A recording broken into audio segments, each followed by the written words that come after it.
Welcome to A Year of War and Peace. I'm your host, Brian E. Denton.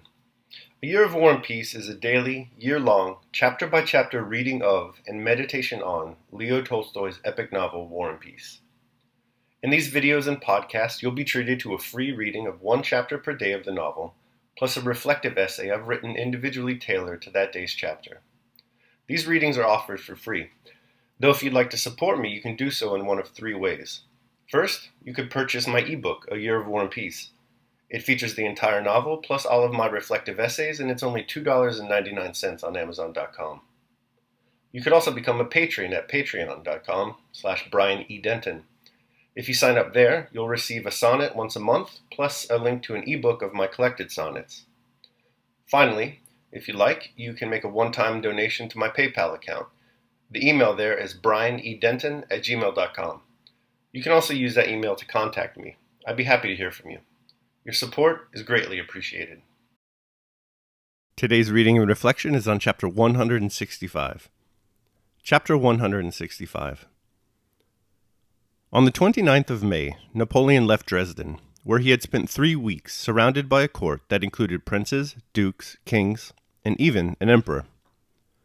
Before leaving, Napoleon showed favor to the emperor, kings, princes who had deserved it, reprimanded the kings and princes with whom he was dissatisfied, presented pearls and diamonds of his own, that is, which he had taken from other kings, to the Empress of Austria, and having, as his historian tells us, tenderly embraced the Empress Marie-Louise, who regarded him as her husband, though he had left another wife in Paris, left her grieved by the parting, which she seemed hardly able to bear. Though the diplomatist still firmly believed in the possibility of peace, and worked zealously to that end, and though the Emperor Napoleon himself wrote a letter to Alexander, calling him Monsieur mon frère, and sincerely assured him that he did not want war, and would always love and honor him, yet he set off to join his army, and at every station gave fresh orders to accelerate the movement of his troops from west to east. He went in a traveling coach with 6 horses, surrounded by pages, aides-de-camp, and an escort, along the road to Poznan, Thorn, Danzig, and Königsberg. At each of these towns, thousands of people met him with excitement and enthusiasm. The army was moving from west to east, and relays of 6 horses carried him in the same direction. On the 10th of June, coming up with the army, he spent the night in apartments prepared for him on the estate of a Polish count in the Walaski forest. Next day, overtaking the army, he went in a carriage to the Niemen, and changing into a Polish uniform, he drove to the river bank in order to select a place for the crossing. Seeing on the other side some Cossacks and the wide-spreading steppes, in the midst of which lay the holy city of Moscow, Moscow, la ville sainte, the capital of a realm such as the Scythia into which Alexander had marched, Napoleon unexpectedly, and contrary alike to strategic and diplomatic considerations, ordered an advance, and the next day his army began to cross the Niemen. Early in the morning on the 12th of June, he came out of his tent, which was pitched that day on the steep left bank of the Niemen, and looked through a spyglass at the streams of his troops pouring out of the Walaski forest, and flowing over their 3 bridges thrown across the river. The troops, knowing of the emperor's presence, were on the lookout for him. When they caught sight of a figure in an overcoat and a cocked hat, standing apart from his suite in front of his tent on the hill, they threw up their caps and shouted, "Vive l'Empereur!" And one after another poured in a ceaseless stream out of the vast forest that had concealed them, and separating, flowed on and on by the 3 bridges to the other side. Now we'll go into action. Oh, when he takes it in hand himself, things get hot, by heaven. There he is! Vive l'Empereur! So these are the steppes of Asia. It's a nasty country all the same. Au revoir, Bechet. I'll keep the best place in Moscow for you. Au revoir. Good luck. Did you see the emperor? Vive l'Empereur! If they make me governor of India, Gerard, I'll make you minister of Kashmir. That's settled. Vive l'Empereur! Hurrah, hurrah, hurrah. The Cossacks, those rascals. See how they run. Vive l'Empereur! There he is. Do you see him? I've seen him twice, as I see you now. The little corporal. I saw him give the cross to one of the veterans. Vive l'Empereur! Came the voices of the men, old and young, of most diverse characters and social positions. On the faces of all was one common expression of joy at the commencement of the long-expected campaign, and of rapture and devotion to the man in the grey coat who was standing on the hill. On the 13th of June, a rather small, thoroughbred Arab horse was brought to Napoleon.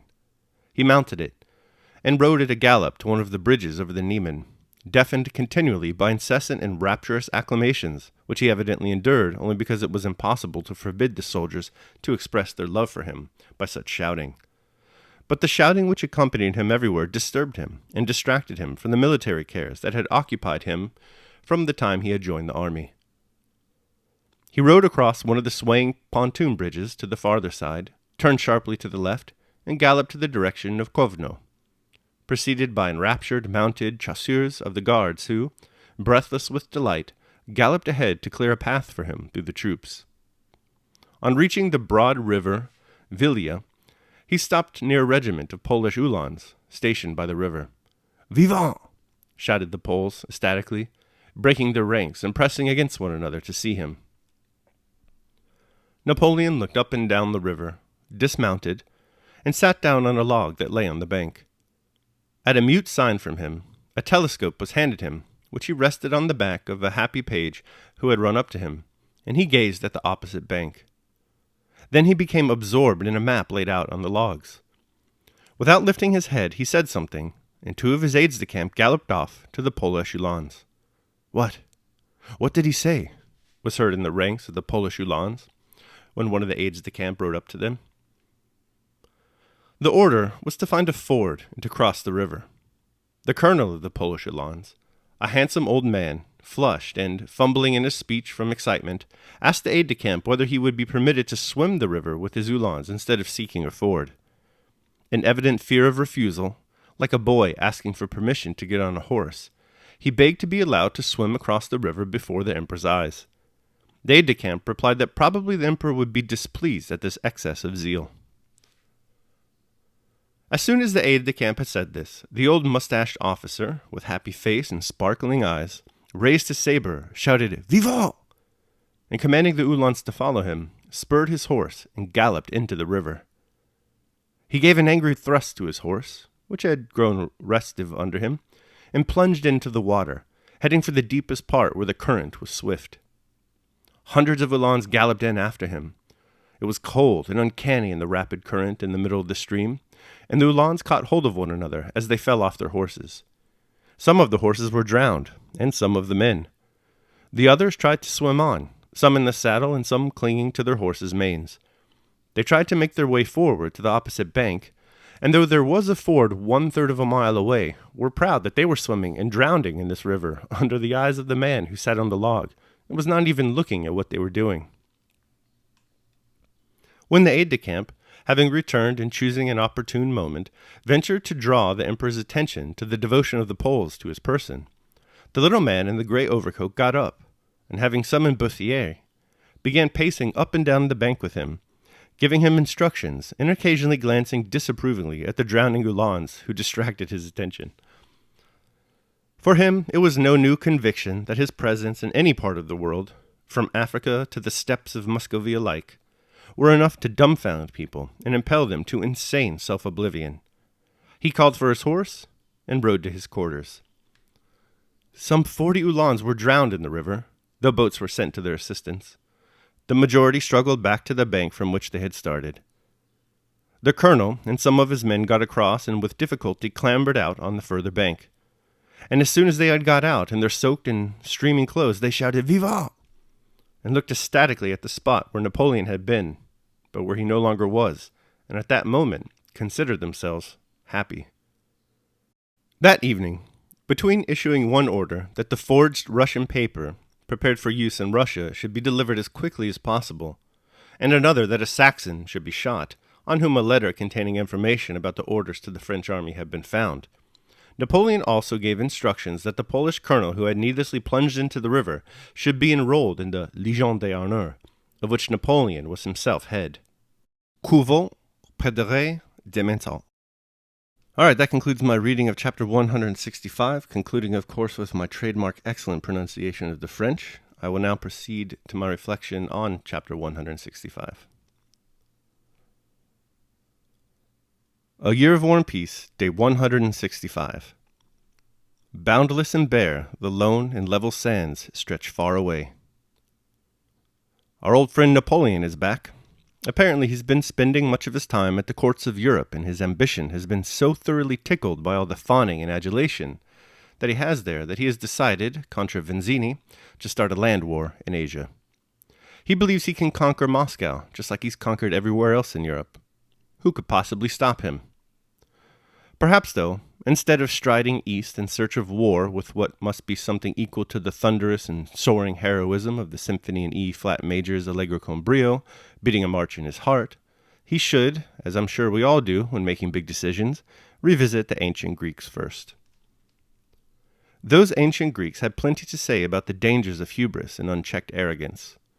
Sophocles warned that, quote, arrogance, hubris, makes a tyrant grow, end quote. Aristotle believed hubris is a more serious offense than theft. Plutarch said it will sink even a good man. Napoleon could learn a lot from the stories of Oedipus, too. The two have some things in common.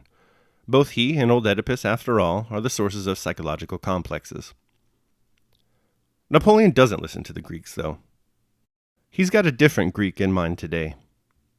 As he stands on the bank of the river Niemen looking east and thinking of Moscow, he sees himself as Alexander conquering Scythia, and contrary to all strategic and diplomatic considerations, he orders that a vanquishing march be made.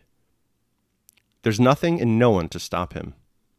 The cheers of his troops amplify his arrogance. For him, Tolstoy writes, it was no new conviction that his presence in any part of the world, from Africa to the steppes of Moscow alike, was enough to dumbfound people and impel them to insane self-oblivion. Such is his search for eternal fame and glory.